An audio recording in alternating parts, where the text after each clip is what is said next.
Manalangin po tayo. Panginoon, samahan niyo kami sa aming pong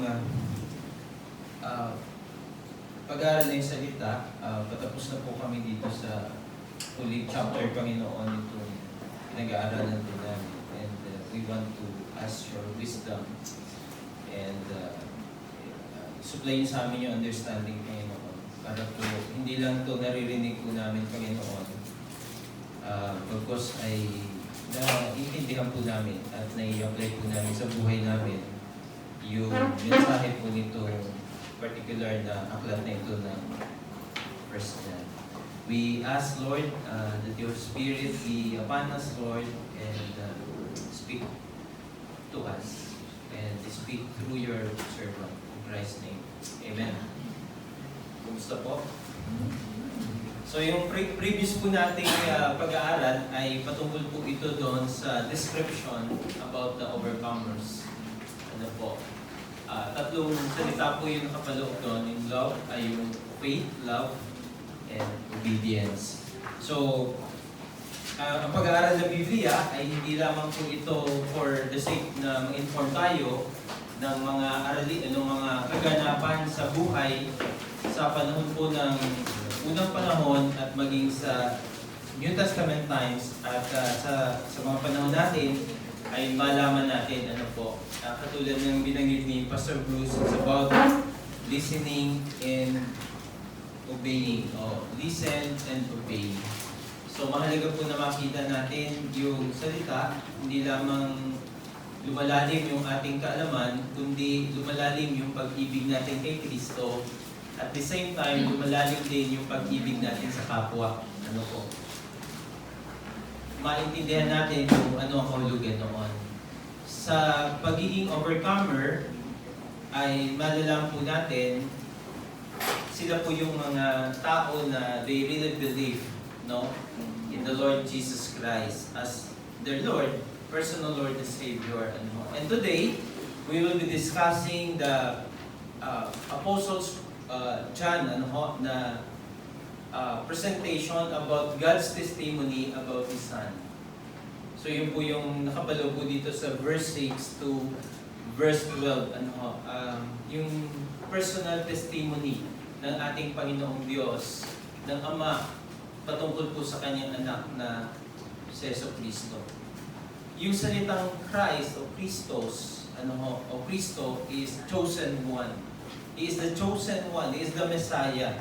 At ito po ay patotoo mismo ng Ama, ng Banal na Espiritu, ng Diyos. Hindi lamang patotoo ng mga apostles, kundi patotoo po ito ng Diyos. At sa pamamagitan po ng Banal na Espiritu. Magbabasa lamang po ako ng ilang talata mula po dito sa John chapter 5. At John chapter 5 verse 31 hanggang 37. John 5:31 to 37, if I bear witness of myself, my witness is the truth. Kanina na kanta natin yung rely on the truth. It's about testimony. It's your testimony about your experience about God.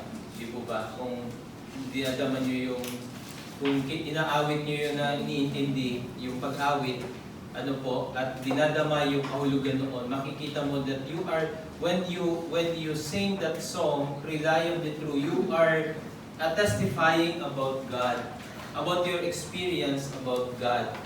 Na hindi lamang to information, but ito ay nararanasan mo sa sarili mo at nai-apply mo sa buhay mo yung Diyos mo. At ito pong pinag-usapan natin is about testimony. Testimony of the Father about His Son.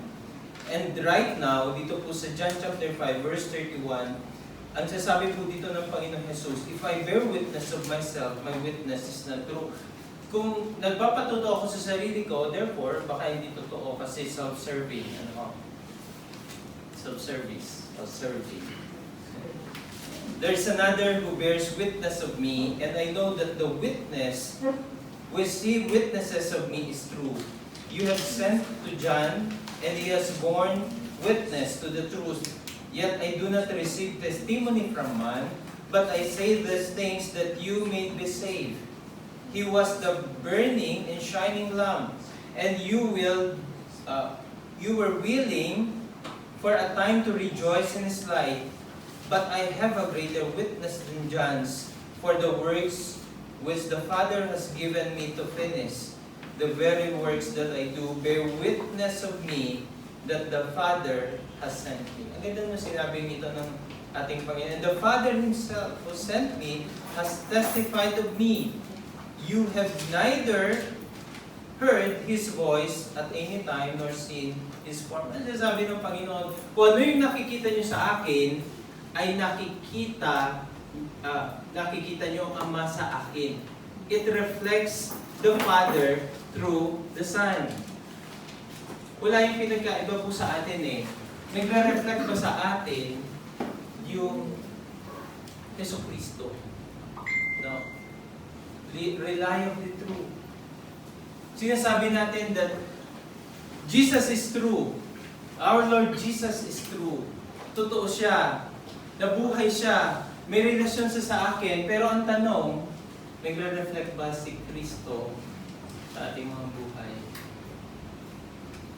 Yun yung sasabi ng Panginoon Jesus dito eh.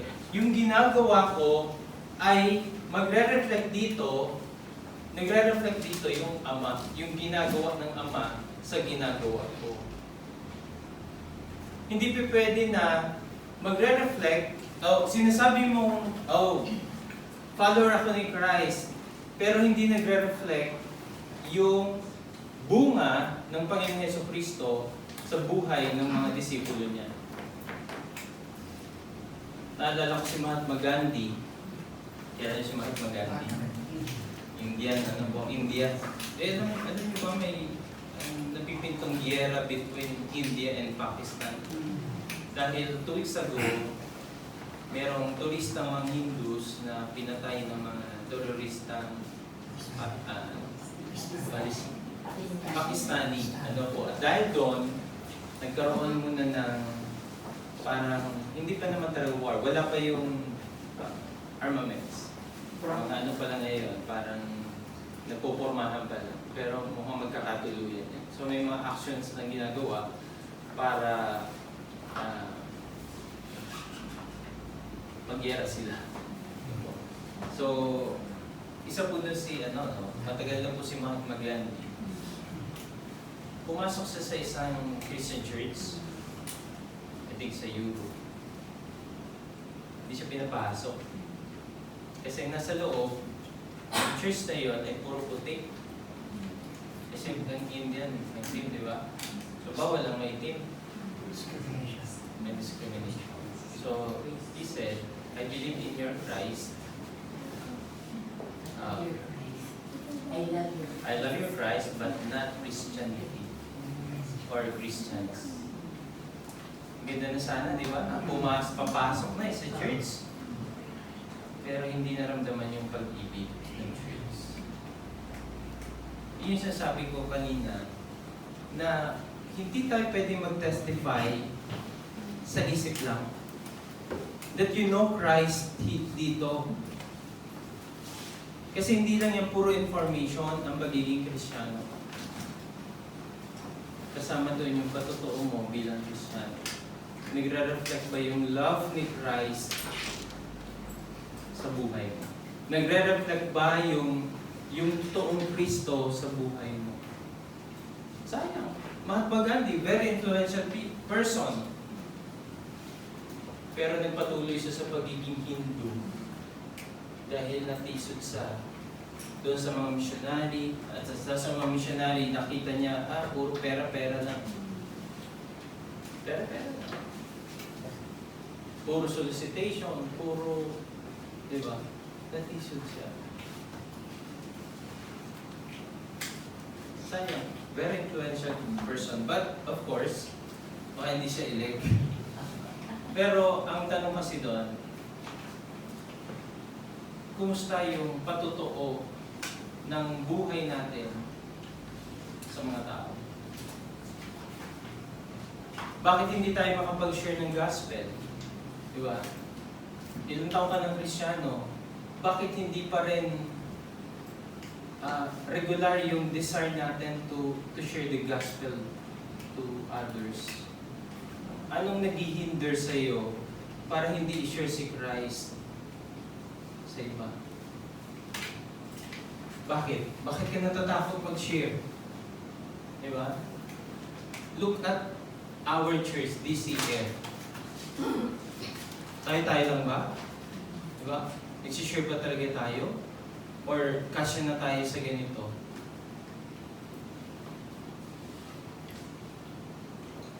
Nasaan na yung dumadalo rito? Mga dumadalo, asa na? Hindi natin na-follow up. Hindi pwede si pastor lang nagpa-follow up at nangungumusta. Diba?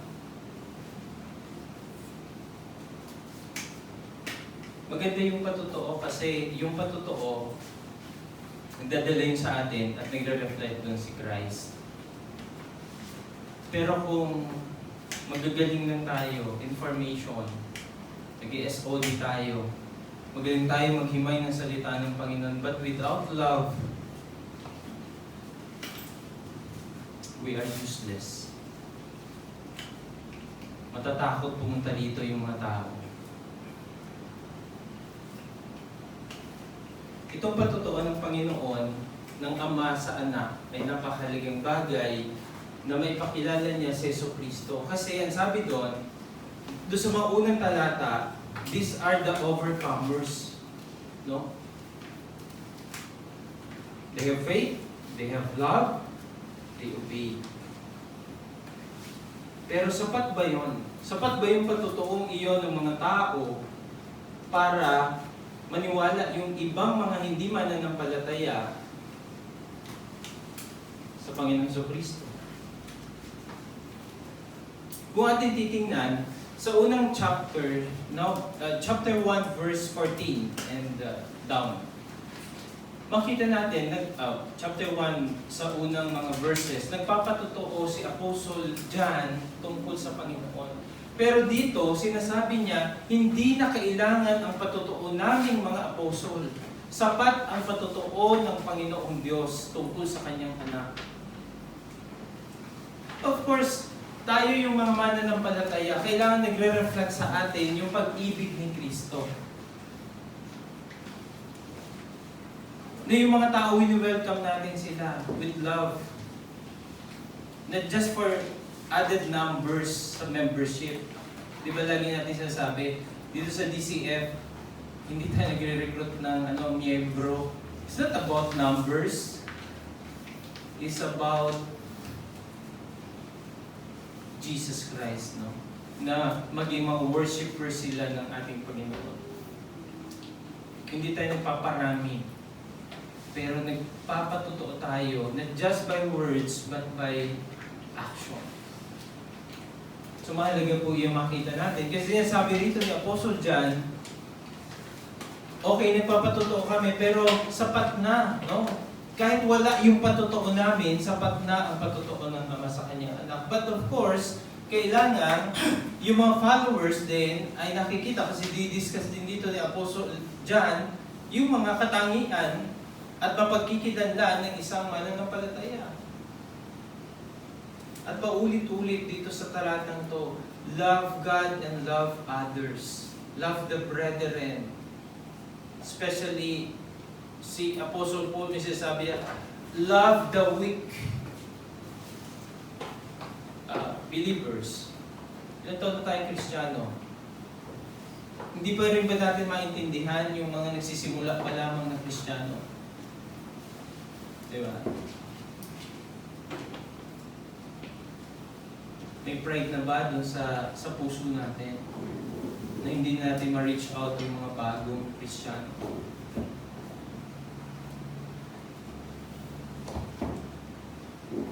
John chapter 8 verse 13 to 18. John chapter 8 verse 13 to 18 it says, The Pharisees therefore said to him, who bear witness of yourself, your witness is not true. You bear witness of yourself. Parang 8:13, nagpapatotoo ka sa sarili mo. Sino makapagpapatunay na totoo ang sinasabi mo? Mahirap din naman pag ikaw yung nagpapatotoo sa sarili mo, self-serving, di ba? your witness is not true. Jesus answered and said to them, even if I bear witness of myself, my witness is true.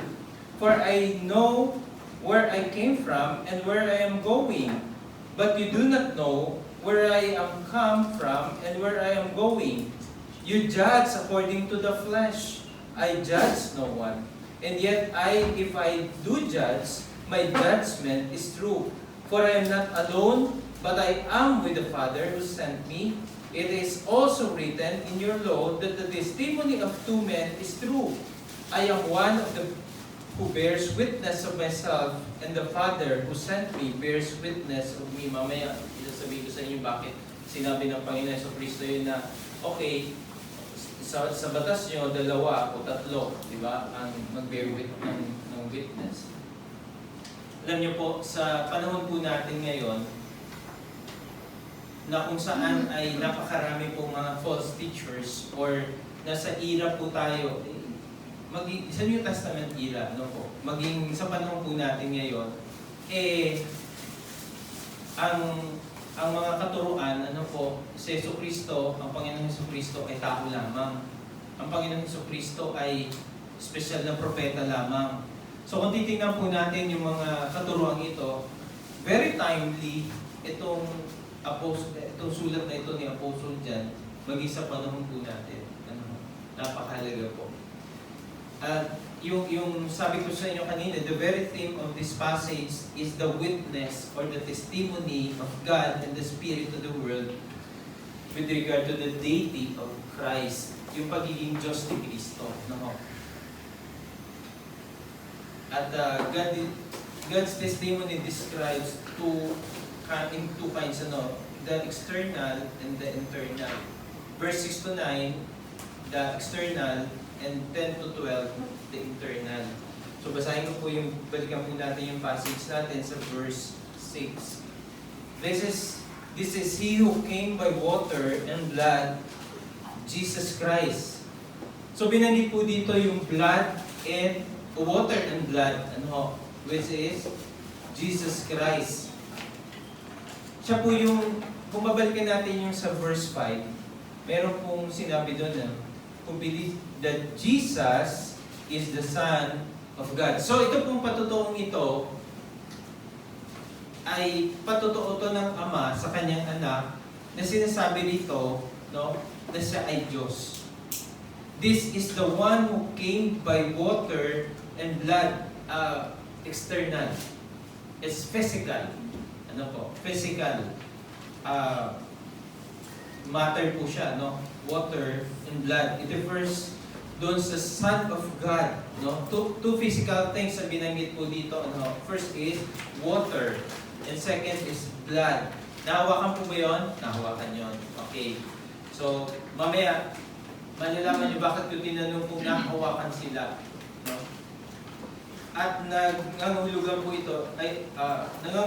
ito ng external objective witnesses kung sino po ang ating Panginoon Jesucristo. Yung water refers to Jesus' baptism. Ulitin ko po. Yung water refers to Jesus' baptism. At yung blood doon sa physical death ng ating Panginoon. Mahalaga po ito. Itong dalawang bagay po na ito. Itong patutuong ito. Napakahalaga po nito. Kasi nung araw po, nung panahon pong iyon, may mga false teachers na nagtuturo ng duality of Christ. Pag sinabi duality, separate yung spirit at yung katawan. So hindi sila isa. Yung spirit divine, yung katawan evil. And that's the teaching of the Gnosticism, the Gnostics. Matter is evil, only spirit is divine. So yun po yung katuruan ng panahong iyon.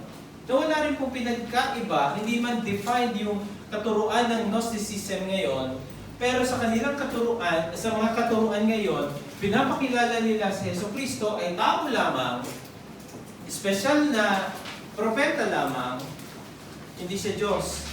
So sineseparate nila yung kabuuan, the being of Jesus as God and man. Di po ba pinakilala sa atin yung God-man, new identity? No? Yung new identity, new name, new identity ni na ating Lord Jesus, di po ba? Na hindi lang siya Diyos, dati Diyos, pero nung pinanganak siya sa laman, naging man. And fully human. Ang new identity niya is God, man. Yung message sa atin last Sunday. At hindi lang yun, pinangalanan siya ng bagong pangalan.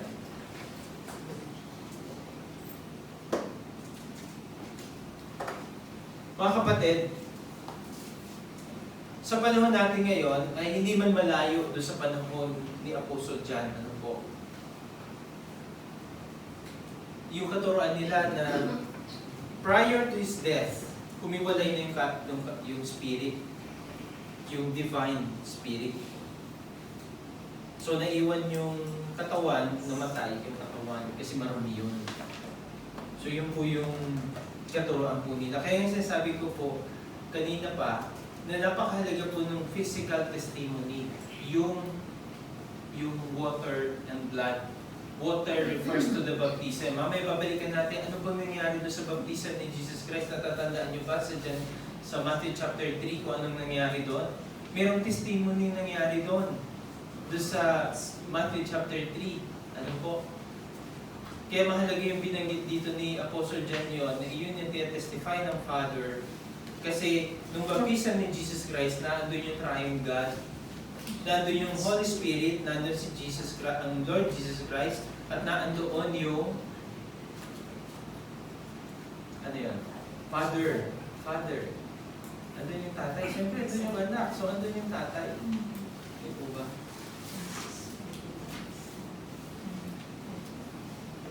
At yung blood, yung blood, yung physical death ng ating Panginoon sa Kristo. So, sinulat ni Apostle John sa verse 6b, di po ba? Not only by water, but by water and blood. Water and blood, ano po? And it is the Spirit who bears witness, because the Spirit is true. Reliably true, maaasahan ng pagtotoo, because God doesn't lie, di po ba? Hindi nagsisinungaling ang Diyos. Mapanghahawakan yung kanyang patotoo. So both yung baptism and death of our Lord Jesus Christ, itong mga event na to ay, sa event na to, intact yung pagiging Diyos ng Panginoong Jesus. Okay? Bilang man and God. Man-God. God-man. Ano ho? So patunay, napakaganda nitong pag-aaral na ito kasi pinapatutuhanan nito na si Yesu Cristo po ay Diyos. No? Hindi ko alam yung mga nagtuturo, no? May mga pictures dyan, hindi man malayo sa atin dito, no? Ba't hindi nila nababasa to? Anong klaseng pag-aaral ang ginagawa nila? At hindi nila, ayaw nilang tanggapin na ang Panginoon Jesus ay Diyos. Yes, tao naman siya, hindi naman ito itinatanggi yun eh. Totoong tao siya. Pero Diyos din siya. Pero bakit ayaw nilang kilalanin na ang Panginoon Kristo ay Diyos? Nagbubulag-bulagan ba sila habang binabasa nila to? Or, yung message sa camp, ano yan? Second day, message? Yung mga young people, tingnan ko nga kung nakinig kayo. Anong dahilan? Ba't di nila nakikita, naiintindihan yung ano?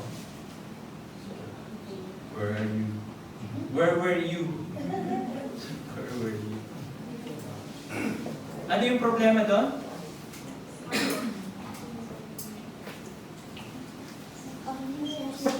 Campers. Uy, sasabi natin.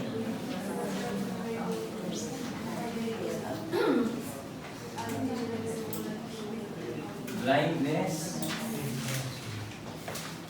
Blindness. Spiritual blindness. Hello?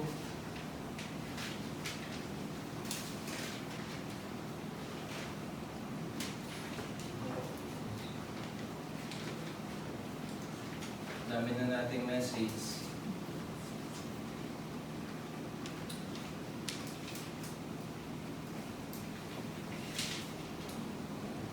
yung verb na testify, no? Testify, or yung noun na testimony, ay galing lang po ito sa same Greek word na mayroong basic meaning, someone who has personal and immediate knowledge of something. Someone who has personal and immediate knowledge of something. So, ibig sabihin, reliably true yung kanyang ipinapatotoo. Yung spiritual blindness, yun yung naghihinder sa mga tao upang hindi marinig at maintindihan yung salita ng Panginoon. Huwag kang papayag. Ilang taong ka ng Kristiyano, umaattend ka rito, huwag mo sayangin na natatabunan, no? Nakaganon ka naman pag nagme-message. Kumakanta ka naman, pero naiintindihan mo ba yung message? Yun yung maging goal natin, na hindi ka lang a-attend sa worship service. Because nag-expect ka that something ang ituturo sa iyo ng Panginoon. Hindi po madaling mag-aral ng ipipreach.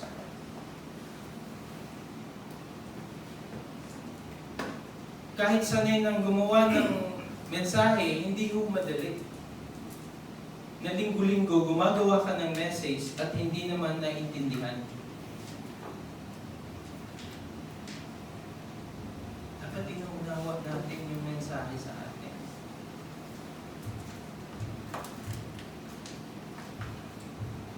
Hindi tayo lalago pag hindi natin iniintindi, inuunawa yung mensahe ng Diyos. Kasi ito lang po yung salita lang ng Diyos yung makakapag-transform sa atin. Without the Word of God, there's no transformation. Wala pong transformation. Ito po yung kasangkapan, no? James 1:18. Ito po yung kasangkapan ng Diyos ng banal na Espiritu sa atin for us to be transformed. Punong-puno pa rin ba ng pride yung buhay mo? Ilang taon ka ng Kristiyano? Di ba? Ang isang tinatalakay sa Biblia para hindi mo sundin ang Diyos ay yung pride. Di po ba? At isa rin yun sa dahilan kung bakit nagkakaroon ka ng spiritual blindness. Pride. So mga kapatid, mahalaga po yung pag-aaral ng salita ng Panginoon. Ano po? At ito pong pinag-aaralan natin ngayon, ipatotoo mismo po ito ng Ama sa kanyang anak. Ang sabi doon sa verse, no? And it is the Spirit who testifies, no? Meaning, yung testimony of God comes through the Holy Spirit. Yung patotoo ng Diyos, ng Ama, ay sa pamamagitan ng Banal na Espiritu, because the Spirit is truth, reliable and true. And the Spirit cannot lie. Hindi po siya kailanman hindi siya wala sa kanyang karakter yung magsinungaling. And his testimony is sure. Ano po? Sabi ko nga po sa kanyo kanina, ay nagpapatotoo yung mga apostles din about the Lord Jesus Christ. But dito po hindi na na-mention, ano po, because God's testimony is enough. No? Sapat po iyon. Basahin nyo na lang yung chapter 1 verse 1 to 4 at chapter 4 verse 14. So, human testimony versus divine testimony, alin, sapat na po yung divine testimony. Ano po? Sa verse 7, sabi dyan, for there are three that bears witness in heaven, the Father, the Word, and the Holy Spirit. So, there are three that bears witness in heaven, the Father, the Word, and the Holy Spirit.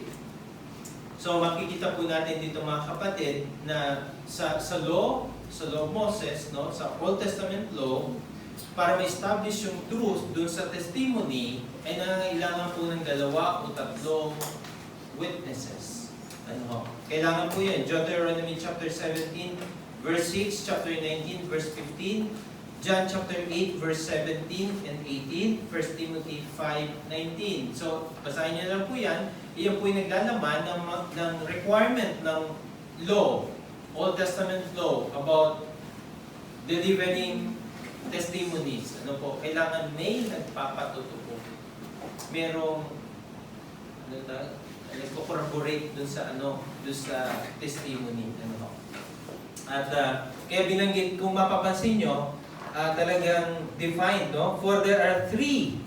No? Talagang defined yung word, no? For there are three that bears witness in heaven, the Father, the Word, and the Holy Spirit, and these three are one. And there are three that bears witness on earth, the Spirit, the water, and the blood. And these three agree as one. Anim na. May physical, may spiritual, o may external, at mayroong internal witnesses. Di po ba? Sapat, sobra pa. So paano hindi magiging totoo to? Sobra pa nga. Di po ba? Sobra pa. Yung patotoo. In and out, kumbaga. No? In and out, may patotoo po. Natandaan niyo po yung baptism ni Jesus Christ. So basahin po natin, Matthew chapter 3, verse 16. Para ma-refresh po tayo. Chapter 3, verse 16 and 17. When he had been baptized, Jesus came up immediately from the water, and behold, the heavens were opened to him, and he saw the Spirit of God descending like a dove, and alighting upon him. So nagliliwanag, bumababa yung Spirit in the form of a dove, and suddenly a voice came from heaven. So pangalawang kung patotoo, saying, "This is my beloved Son, in whom I am well pleased."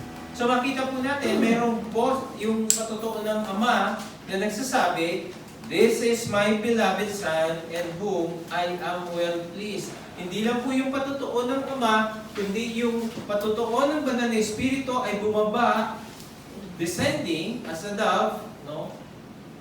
At yun po yung Banal na Espiritu.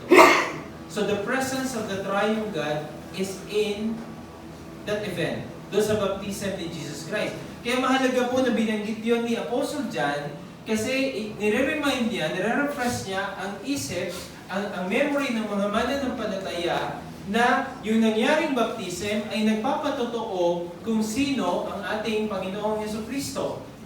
Na siya po ay hindi ordinaryong tao, bagkus siya po ay Diyos.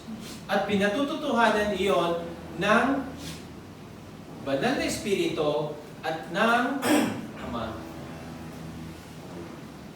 Kaya binanggit doon, water, and of course, yung blood. Ano po? Dahil yung kamatayan ng Panginoong Jesucristo ay nag-testify kung sino ang Panginoong Jesucristo. Nag-testify yun sa Kanya that He is, kung kanina, that He is God, ngayon, tinetestify naman noong kamatayan ni Kristo, yung ang pagiging tao niya. Kasi kung hindi siya tao, hindi siya mamamatay. Yung kamatayan ng Panginoong Jesucristo sa krus ay nagpapatunay na tao siya, totoo siyang tao, hindi siya nagpapanggap na tao, kundi taong-tao siya. Kasi may dugo rin, no? May dugong umagos. Nasaktan siya nung hinahagupit siya, nung pinapako siya sa krus. Nasasaktan siya, tumatangi siya. Namatay siya. He breathed his last. Tetelestai. Dance. So yung baptism nagpapatutuo sa kanyang pagiging Diyos, yung kamatayan ay nagpapatutuo sa kanyang pagiging tao. So yung pinag-usapan natin last Sunday doon sa Philippians, nagpapakita yung kanyang new identity, no? Ay hindi lang sa Diyos, na natiling Diyos, kundi merong added identity, tao, man, pinanganak siya. So nakita natin, ang ganda-ganda ng passage, di ba ba? Ang ganda-gandang pag-aralan, ang ganda-gandang himayin ng mga talatang ito. Kung talagang inaaral at inuunawa. Pag hindi, wala. Sayang na.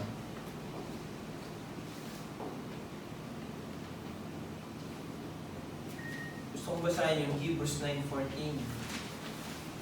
Tungkol doon sa kamatayan ng Panginoon. Sabi po rito sa Hebrews 9:14, how much more shall the blood of Christ, who through the eternal Spirit offered Himself without spot to God, cleanse your conscience from dead works to serve the living God. Tuloy ko lang sa verse 15. And for this reason, He is the mediator of the new covenant by means of death for the redemption of the transgressions under the first covenant, that those who are called may receive the promise of the eternal inheritance.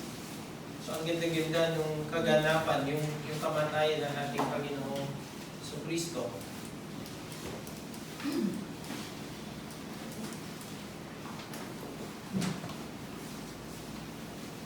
At pinutunayan mismo yun ng ating Panginoon. So, basahin niyo po yung Mark 1:12, Luke 1:35, Acts 10:38. It's about the Holy Spirit testifying about the Lord Jesus Christ. So, punta po tayo sa verse 10. He who believes in the Son of God as the witness of Himself. He who does not believe, God has made him a liar, because he has not believed the testimony that God has given of His Son.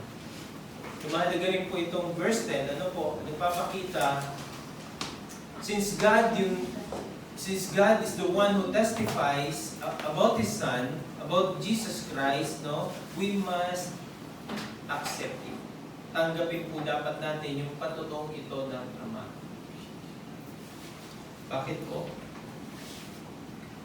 This proof that we believe in the Lord Jesus Christ. That we believe in the Son. Pag naniniwala ka sa patutuong ito ng Ama, therefore, naniniwala ka rin that Jesus Christ is the Son of God. Mahalaga po yun para sa salvation, mga kapatid. At kapag hindi ka na nampalataya sa Panginoong Jesucristo, doon sa patutuong ito ng Ama, it's tantamount to saying that God is a liar. Sinungaling ang Diyos. At hindi totoo yung kanyang sinasabi. If you don't believe dito po sa patutuong ito ng Ama that Jesus is His Son,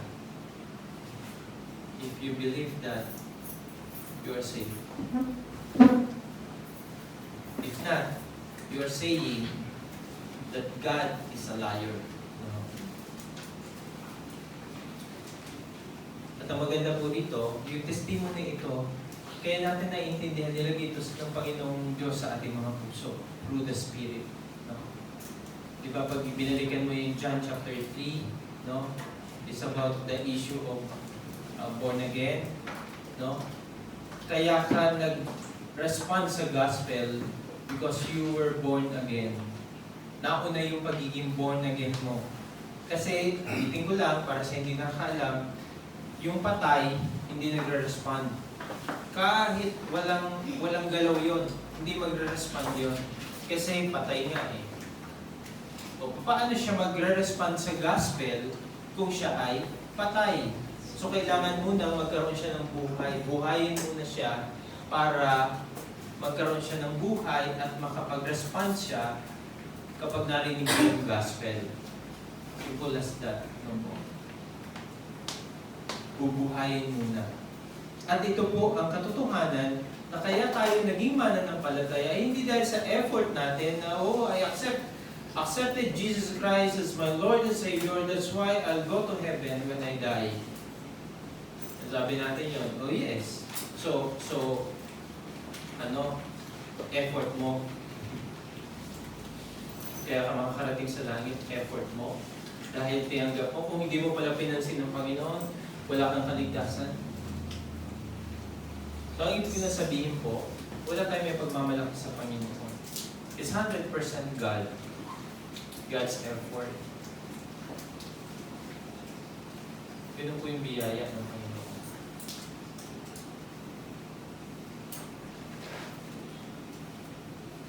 Balikan ko po yung testimony ng Panginoon. Sa verse 11 and 12, at dito po tayo magtatapos. And this is the testimony that God has given us eternal life, and this life is in His Son. Without Jesus Christ in your life, wala kang eternal life. Kung tinanggihan mo si Jesus Christ sa buhay mo, therefore, wala ka rin eternal life. If you have Christ in you, you have eternal life. Simple as that. Ano po? He who has the Son has life. He who does not have the Son of God does not have life. Simple lang, ano po? Kung tanggihan mo ang Panginoong Jesucristo, at ang patutuong ito, therefore, impyerno ka. Kung hindi mo naman, kung tanggapin mo naman siya, yung tanggapin mo yung patutuo, I mean, if you believe the testimony of the Father about His Son, and you believe that Jesus is the Son of God, therefore, you are saved. And you will receive the gift of eternal life. Because it is impossible to have life without Christ. Kung wala si Kristo sa buhay natin, wala tayong buhay. Buhay lang tayo dito sa lupa. Pag namatay tayo, patay sa impyerno. Gusto ba natin na pumunta sa impyerno? Of course not. Walang tao na pupunta sa impyerno. Na gustong pumunta sa impyerno. Of course, lahat tayo gusto natin sa langit. Kaya lang, ayusin natin. Di po ba? Kung hindi mo naintindihan ang mensaheng ito, mas lalo kang manalangin. At hingin mo sa Panginoon na tanggalin yung spiritual blindness sa iyo. Kung hindi mo naintindihan yung mga sermons, yung mga messages ng Panginoon, kung walang epekto sa iyo, matakot ka. At talagang marugdog na hingin mo sa Panginoong Diyos na buksan ang iyong puso para sa gospel.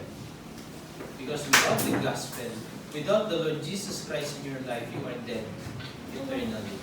But if you have Christ in you, you have eternal life. Manalangin ko tayo. Salamat sa mga paalalang ito. Very simple. Matagal na namin pinag-usapan, Lord. Pero maganda pa rin pag-usapan, Lord, sa lawak ng plano mo, sa lawak, Panginoon, ng desire mo para sa amin. Thank you. Thank you, Lord. Thank you sa pangunawa, Panginoon. Thank you po sa pagkilos ng banal mong Espiritu, Panginoon, sa kalagitnaan nila. We bless your name. In your name, Christ.